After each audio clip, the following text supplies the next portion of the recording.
பண்ணல. உங்களையும் வந்து இது ப்ரோ நீங்க தான் பண்றீங்கன்னு வைபர் சொல்லல, ஒரு ஒரு ஒரு நீங்க தான் விஷயம் பண்றேன்னு தெரிஞ்சுக்க சொல்லல. வைபர். இருங்க ப்ரோ, அது அது- இது நடக்குது இன்னைக்கு படத்துக்கும். நான் என்ன சொல்ல வரேன்னா, இவங்க நினைச்சாங்கன்னா இதை பண்ண முடியும். இந்த ஒரு சாதாரண ஒரு ஒரு படத்துல இருக்கிற நெகட்டிவிய மறைச்சிட்டு பாசிட்டிவ் மட்டும் உங்களுக்கு காமிச்சு அந்த படத்தை வந்து நல்ல படமா மாத்த முடியும். அதை நீங்க பண்றீங்கன்னு சொல்ல வரேன். சில அப்படி எல்லாம் படத்துக்கு அப்படி எல்லாம் எந்த எந்த ஜென்மத்திலயும் எவனுமே இங்க மேனிப்புலேட் எந்த படத்தையும் பண்ண முடியாது. எவனும் அதெல்லாம் முடிஞ்சு போச்சு. அந்த காலம் எல்லாம் முடிஞ்சு போச்சு. இல்ல இப்ப பண்ண முடியும் ப்ரோ. இனிமே பண்ண முடியும். அதெல்லாம் ஆடியன்ஸ் தாண்டி இனிமே போயிட்டாங்க. பண்ண முடியும். இனிமே எந்த படத்துக்கும் பண்ண முடியும். அந்த அதெல்லாம் மாதிரி ஆடியன்ஸ் தாண்டி காலகட்டத்துல தான் நம்ம போயிட்டாங்க. இருக்கோம். இனி அஞ்சாறு வரப்போற காலகட்டம் படத்துக்கும் அது பண்ண முடியும். ப்ரோ நான் அந்த சொல்றேன், மாதிரிலாம் வந்து ஒரு நாளும் பண்ண முடியாது உங்க ப்ரோ. உங்க உங்க 2 ரிவ்யூ உங்ககிட்ட இல்ல பார்த்துட்டு இல்ல இல்லைங்க அந்த ஏங்க படத்தை பார்த்து நம்மளுக்கும் அந்த ரிவ்யூக்கும் டிஃபரன்ஸ் ஆஃப் ஒப்பீனியன் இருக்குன்னா அந்த படத்தை அதுக்கப்புறம் அந்த ரிவ்யூ பார்க்கவே அதெல்லாம் மாட்டாங்க ப்ரோ. ஃப்ரெண்ட்ஸ் சொல்றதாங்க கேக்குறாங்க. ஃப்ரெண்ட்ஸ் சொல்றத கேட்டுட்டு என்ன மச்சா என்னன்னு கேட்டு அவன் வைப்ல இருக்க ஃப்ரெண்ட்ஸ் கூப்பிட்டு மச்சா இது கண்டிப்பா பார்த்தேன்னு சொன்ன ஒரிய ஐடி எம்ப்ளாயிஸ் மத்தவன்லாம் படத்துக்கு போறது இல்லைங்க. அதெல்லாம் அந்த காலமெல்லாம் முடிஞ்சது தலைவா வைபர். அதெல்லாம் முடிஞ்சது. அதெல்லாம் மேனிபுலேட்லாம் பண்ண முடியாது. ப்ரோ. ஆடியன்ஸ் எல்லாம் அந்த மேனிபுலேட் காலம் பண்ண முடியாது. இப்பதான் ப்ரோ பண்ண முடியும். அது அப்ப பண்ண முடியாது. இப்பதான் பண்ண முடியும்னு சொல்ல திருப்பி வரேன் சொல்றேன், மேனிபுலேஷன் ஒரு லெவலுக்கு மேல பண்ணவே முடியாது வைபர். ப்ரோ. பண்ண இப்ப முடியாது. நீங்க என்ன நினைச்சிட்டு இருக்கீங்க? ஓ இந்த படம் நல்லா இருக்கா, உனக்கும் பிடிக்குமா, எனக்கும் பிடிக்கும், அந்த மாதிரி கூட்டம் தான் இப்ப அதிகம். புரியுதுங்களா? நீங்க அவங்கதான் உங்களோட டார்கெட். உங்களால பண்ண நான் முடியும். நான் என்ன சொல்றேன் வைபர், நீ ரொம்ப யோசிக்காதீங்க வாழ்க்கையில. மைண்ட கிட்ட குழம்பிட போகுது. ரொம்ப என்னங்க யோசிக்கல ப்ரோ. நியாயமா பண்ணணும்ல. புரியுதுங்களா? இன்னைக்கு ஏன் நீங்க வந்து என்ன இல்ல என்னங்க சில நியாயம்? படத்துக்கு மட்டும் உங்களோட ரிவ்யூ மட்டும் ஏன் ப்ரோ அப்படி இருக்கு? இன்னைக்கு இல்ல தயவு செஞ்சு இந்த படத்தை போய் ஏங்க பாருங்க. அது மெச்சூர் அப்படிதாங்க அடல்ட்ஸ்னா சொல்லுவீங்க. அப்படி சொல்ல வேண்டிய நான் அவசியம் என்ன? இந்த ஏங்க படத்துல என்ன கருத்து இருக்கு? இந்த படத்தை அடடடா உத்தம வில்லன் எல்லாம் நான் நல்லா பேசும்போது எவனுமே ப்ரோ, வரலையேங்க. நான் உங்களையும் தப்பா சொல்லல. நீங்க கமல் படத்துக்கு அப்படி சொல்றீங்கன்னு நான் சொல்ல வரல. இன்னைக்கு ஒரு படம் ரிவ்யூ பண்ணிருக்கீங்கல்ல, இன்னைக்கு ஒரு படம் ரிவ்யூ பண்ணிருக்கீங்க, இந்த படத்தை கண்டிப்பா போய் பாருங்கன்னு சொல்றீங்களே, என்ன கருத்து இந்த படம் சொல்ல வரீங்க? ஒண்ணுமே இல்ல தலைவா. எல்லா படமுமே பாருன்னு தான் சொல்லுவேன். எந்த படத்தையும் பார்க்க வேண்டாம்னு இது வரைக்கும் நான் எந்த ரிவ்யூலையும் சொன்னது கிடையாது. ஏங்க மெச்சூர் அடல்ட்ஸ் புக் யூர் டிக்கெட்ஸ்ன்ற அளவுக்கு போடுறீங்களே, அந்த படத்துல என்னங்க இருக்குன்னு கேக்குறேன். நாங்க போய் பார்த்துட்டு அதுக்கு நான் என்ன பண்றது? நீங்க ஒரு கண்ணுல பார்த்தா அதுக்கு நான் என்ன பண்ண முடியும்? நீங்க நான் 2 சொல்லுங்க கண்ணு ப்ரோ. வச்சு இந்த பார்த்தேன். படத்துல அப்படி அப்படி எல்லாருமே என்ன இல்ல என்ன இல்ல அதுல சொல்லுங்க. இல்ல நீங்க ரிவ்யூ பண்ணிருக்கீங்க, நெகட்டிவ் எதுவுமே உங்களுக்கு தெரியலையான்னு கேக்குறேன். நெகட்டிவ் அதுல சொல்லவே இல்லையா? நீங்க ட்விட்டர்ல நான் சொல்றேன். நான் நெகட்டிவ் பேசலையா? நான் ரிவ்யூ பாத்தீங்களா முதல்ல? ட்விட்டர்ல சொல்றேன் ப்ரோ. உங்க ட்விட்டர் தான் நான் பார்த்தேன். சும்மா ஆத்தாதீங்க. நான் வந்து என்னோட மீடியம் வந்து யூடியூப். நான் இதுல என்னோட மீடியம் யூடியூப். அதுல பாருங்க. அதுல என்ன போட்டிருக்கேன்னு பாருங்க. இந்தியன் டூக்கு இந்தியன் டூக்கு வீடியோலயும் போட்டீங்க, ட்விட்டும் பண்ணீங்க. சொல்றேன் சரிங்க. So what? இப்போ என்ன அதனால இப்ப என்ன ஆயிருது ப்ரோ? இல்ல இந்த படம் பார்க்க சொன்னீங்களே, அது என்ன ப்ரோ? அதுதான் சொல்ல வரேன். இந்த படத்தை விக்கிறீங்க.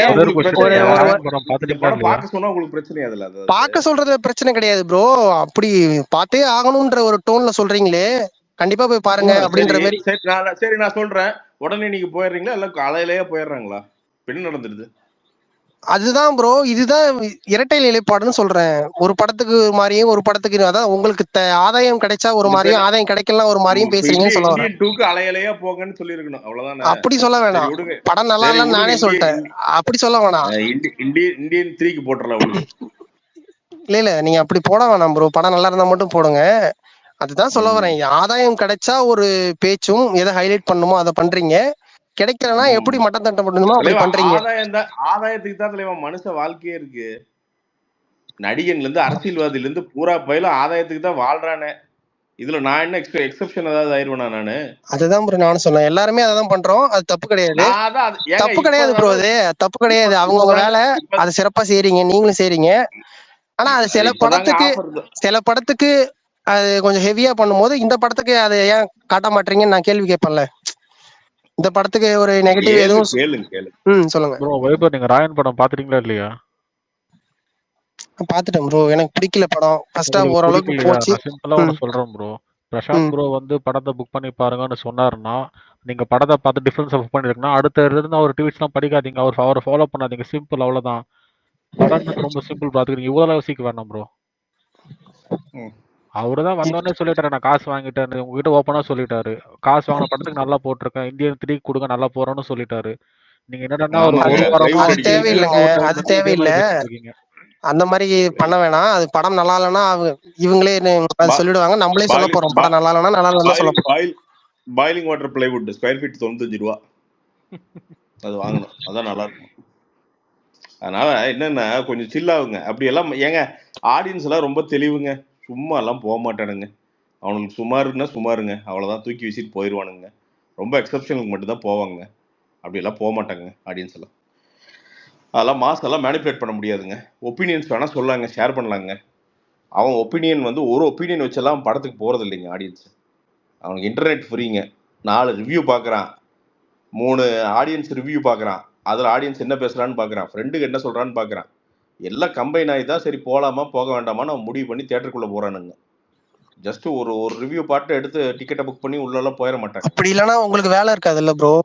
அப்படி இருக்கிறதாலதான் உங்களுக்கான வேலை இருக்கு. நீங்க அதை உங்களால பண்ண முடியும். அதெல்லாம் உங்களால பண்ண முடியும், நீங்க பண்ண முடியாது நீங்களே சொல்றீங்க. பண்ண முடியும். உங்களை மாதிரி என் வேலை என்னன்னு நீங்களே டிஃபைன் பண்ணாதீங்க. இல்ல இல்ல ப்ரோ, உங்களால பண்ண முடியும், இன்ஃப்ளூயன்ஸ் பண்ண முடியும். அதை பண்ணிட்டு இருக்கீங்க. அப்ப பண்ண முடியாதுன்னு சொல்றீங்க. நான் சொல்லியா ஒருத்த பார்க்க போறான் அப்படின்றீங்க. இன்ஃப்ளூயன்ஸ் பண்ண முடியும் தெரியுமா? எப்ப இன்ஃப்ளூயன்ஸ் பண்ண முடியும் தெரியுமா? உண்மையா இருந்தா மட்டும் தான் இன்ஃப்ளூயன்ஸ் பண்ண முடியும். பொய்யாலாம் இன்ஃப்ளூயன்ஸ் வராது. அது தெரியுமா உங்களுக்கு? அப்படி இல்ல, நீங்க அதை வந்து தூண்டு, எப்படி சொல்றது, தூண்ட முடியும். ஓகே, ஒரு ஹைப்பை உண்டாக்க முடியும். எந்த ஈர வெங்காயமே ஒரு பேஸ் ஜெனியூனிட்டி இல்லைன்னா வராது. புரியுதுங்களா? ரொம்ப சிம்பிள். எந்த விஷயமுமே ஒரு பேசிக் ஜெனியூனிட்டி இல்லைன்னா, பேசிக்கா நான் என்னன்னு தெரியலன்னா அது வராது. புதுசா உங்களை ஃபாலோ பண்றவங்களுக்கு ஏங்க எல்லா வெண்ணைகளுக்கும் தெரியுங்க. இங்க ஏற்கனவே இருக்கிறவங்களுக்கு தெரியும், உங்களை ஃபாலோ பண்ணவங்களுக்கு தெரியும். எல்லாத்துக்கும் தெரியுங்க. அப்ப புதுசா தினம் 1 லட்சம் பேர் ஃபாலோ பண்ணிட்டு இருக்கிற வந்து நீங்க போறத இருங்க, உங்களுக்கு எல்லாம் தெரியும் ப்ரோ. ஒரு நிமிஷம், கோவப்படல ப்ரோ. நீங்க பொறாமையும் இல்ல ப்ரோ. இதே பொறாமையும் இல்ல. உங்க தொழில் நீங்க சிறப்பா பண்றீங்க, பண்ணுங்க. நான் அதை தப்பு சொல்லல. எல்லாருமே நீங்க உங்க வேலையை தான் பண்ணிட்டு இருக்கீங்க. அதுக்குதான் நீங்க பாத்துட்டு இருக்கீங்க. நான் அதை சொல்ல வரல. இது இப்ப எதுல ஆரம்பிச்சதுன்னா, இந்த மாதிரியும் இது மாதிரியும் நடக்குது. இன்ஃப்ளூயன்ஸ் பண்றவங்க இந்த மாதிரியும் எந்த படத்தை ஓட வைக்கணுமோ அதுக்கான வேலையை எப்ப பண்ணணுமோ அதை பண்ணிக்கிட்டு தான் இருக்காங்க. எதை தட்டணுமோ அப்படி பண்ணிக்கிட்டு தான் இருக்காங்க. அப்படி இருக்குன்னு தான் சொல்ல வரேன். நீங்க தான் பண்ணீங்கன்னு சொல்ல வரல. நீங்க என்னன்னா, இந்தியன் 2 ட்ரெய்லருக்கு ஒரு ரிவ்யூ போட்டீங்க. அந்த மாதிரி சில விஷயங்கள்லாம் வந்து என்ன சொல்றது, அப்நார்மலா இருந்தது. நீங்க எப்பவுமே பண்ணாத மாதிரி இருந்தது இந்த படத்துக்கு. அதான் ராயனுக்கு அப்புறமே வேலை பார்த்த மாதிரி இருந்தது. வேற ஒண்ணும் இல்ல, அதான் சொல்லிட்டு இருந்தேன் ப்ரோ. இப்போ நீங்க சொல்றபடி பாத்தீங்கன்னா, நல்லா இல்லாத ராயன் படத்தோட வச்சுட்டாரு. ரொம்ப சூப்பரா இருக்க இந்தியன் 2 வந்து அவரால் தான் சரி ஓடலன்னு சொல்ல வரீங்களா? அப்படி கிடையாது ப்ரோ. அதுதான் சொல்றேன். இந்தியன் 2ல இருக்கிற பாசிட்டிவ உங்களுக்கு ஹைலைட் பண்ண மாட்டாங்க. இந்தியன் 2 நெகட்டிவ் வந்து ஹைலைட் பண்ணுவாங்க. மனபல ஏரியா என்னங்க பாசிட்டிவ் இந்தியன் 2ல அத சொல்லுங்க, நான் கேட்டுக்கிறேன் ப்ரோ. நான் பாசிட்டிவ் சொல்ல, இது வந்து ஒரு உங்களோட வேலைன்னு சொல்ல வரேன். இல்ல இல்லங்க, எனக்கு தெரியலங்க. ஏன்னா என் கண்ணுக்கு அது தெரியல, என்னோட ஞான கண்ணுக்கு அது தெரியல, ஞான கண்ணு நேச்ச கண்ணுக்கு தெரியல. அதுல என்னங்க பாசிட்டிவ் இருக்குது இந்தியன் 2? ப்ரோ, நான் வந்து ஒரு உதாரணத்துக்கு சொல்றேன் ப்ரோ. ஒரு படத்தை இந்த மாதிரி உங்களால பண்ண முடியும்னு சொல்றேன். இந்தியன் 2க்கு அதை பண்ணீங்க. பண்ண முடியாது தலைவா, அதெல்லாம் பண்ண முடியாது தலைவா. அந்த காலம் எல்லாம் கடந்துருச்சு தலைவா. அதெல்லாம் பண்ண முடியாது தலைவா. செஞ்சிருவானுங்க தலைவா, அதெல்லாம் செஞ்சிருவாங்க தலைவா. ஆடியன்ஸ்ல செஞ்சிருவான். சும்மா ஒரு படத்தை போய் பண்ண மிஸ்டர் லோக்கல் படத்தை ரிவ்யூ பண்ணதுக்கு இன்னைக்கு வரைக்கும் செய்யறானுங்க. நீங்க அதுதான் உண்மை, சரிங்களா? இதுதான் உண்மை, நிதர்சன உண்மை. 5 வருஷமா செஞ்சுட்டு இருக்கானுங்க, வந்துட்டான் குண்டா அப்படின்ட்டு. என்னங்க சும்மா ஒண்ணுமில்லாத படத்தெல்லாம் போய் ரிவ்யூ பண்ணிட்டு இருந்தோம்னா காது மலையே வைப்பானுங்க, இங்க வாடா டே நாயே அப்படின்ட்டு. எப்பவுமே கமெண்ட் செக்ஷன் எது திறந்து வச்சிருக்கிறேங்க. அதுக்குதான் நம்ம பறந்தோம்னா 2 செருப்பால் அடிச்சு கீழே உட்கார வைக்கிறதுக்கு தான் இந்த கமெண்ட் செக்ஷன் இன்னைக்கு திறந்தே இருக்குதுங்க. ஆடியன்ஸ் ஃபீட்பேக் இன்னும் திறந்தே இருக்குது. அவன் கை விட்டான்னா நாம யாரு? ஜீரோ, அவ்வளவுதான். ஆடியன்ஸ் கை விட்டெல்லாம் போயிட்டான்னா ஜீரோ, அவ்வளவுதான். நமக்கு வேலை கிடையாது இங்க. அப்போ ஒரு பேசிக் ஜென்யூனிட்டி இல்லைன்னா தெளிவா ராயன் ரிவ்யூல சொல்லியிருக்கேன், தயவு செய்து குழந்தைகளை கூட்டிட்டு போகக்கூடாது அப்படின்ட்டு தெளிவா சொல்லியிருக்கேன். செகண்ட் ஹாஃப்ல பிரச்சனை அப்படிங்கிறத தெளிவா சொல்லியிருக்கேன். இல்லை ஓவர் டூ பண்ண மாதிரி இருக்கு அப்படிங்கிற தெளிவா சொல்லியிருக்கேன். என்ன இருக்கு அதை சொல்றேங்க, அவ்வளவுதாங்க. என்ன படமோ. இன்னொன்னு, எல்லா ரிவ்யூவுமே மனசுக்குள்ள நாம சினிமாக்குள்ள இருக்கிறோம், இந்த சினிமா ஜெயிக்கணும்னு நினைச்சிட்டு தான் அந்த படத்தை வந்து நம்ம ரிவ்யூ பண்ண ஆரம்பிக்கிறோம். எந்த படமும் தோத்து போகணும்னு நினைக்கிறது இல்லை. ஏன்னா சினிமா ஜெயிச்சுதான் நாங்கள் எல்லாருமே ஜெயிப்போம். நான் சினிமாக்குள்ளதான் இருக்கிறேங்க. சினிமா தான் எனக்கு சோறு போடுது. நான் இன்னும் பெரிய மாஸ்டர் இல்லைங்க, நான் பெரிய புரட்சியாளனும் கிடையாது. நான் சினிமாக்காரனுங்க.